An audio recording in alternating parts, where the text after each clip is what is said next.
Hi, இன்றைக்கி சொதி குழம்பு தான் உங்களுக்கு நான் ஷேர் பண்ண போகிறேன். இது எங்கள் பாட்டி ரொம்பவே சூப்பராக பண்ணுவாங்க. அவங்கக்கிட்டேருந்து தெரிஞ்ச ரெசிப்பியை நான் உங்களுக்கு ஷேர் பண்ணுறேன். இதுக்கு தேவையான பொருள் வந்து சின்ன வெங்காயம் வந்து ஒரு 10லேருந்து 15 எடுத்துக்கணும். உருளைக்கிழங்கு, கேரட், இஞ்சி, பச்சை மிளகாய், முருங்கைக்காய் இது எல்லா காயுமே கட் பண்ணி வச்சுட்டு குக்கர் எடுத்துகிட்டு அதில் ஆயிலே ஊற்றாமல் இது எல்லாமே சேர்த்துட்டு இந்த வெஜிடபிள்ஸோட பட்டர் பீன்ஸும் சேர்த்துக்கிட்டேன். அதை நான் வீடியோ எடுக்க மறந்துட்டேன். பாசிப்பருப்பு வந்து நான் 5 டேபிள் ஸ்பூன் போட்டிருக்கேன். போட்டுட்டு நல்லா வாஷ் பண்ணிவிட்டு நம்ம குக்கரில் சேர்த்துட்டு தேங்காய் பாலில் செகண்ட் தேங்காய் பால் தான் நான் குக்கரில் ஊற்றிருக்கேன். ஃபஸ்ட்டு தேங்காய் பால் நம்மளுக்கு கடைசியில் யூஸ் ஆகும்.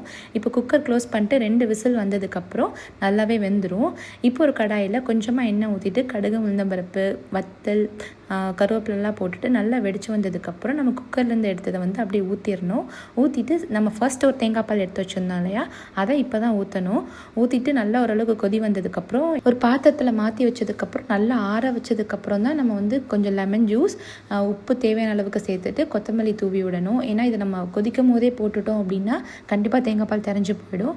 அதனால நம்ம கடைசியாக தான் சேர்த்தோம்னா ரொம்ப சூப்பராக இருக்கும் குழம்பு. கண்டிப்பாக நீங்களும் வீட்டில் ட்ரை பண்ணி பார்த்துட்டு கமெண்ட் பண்ணுங்கள் ப்ளீஸ்.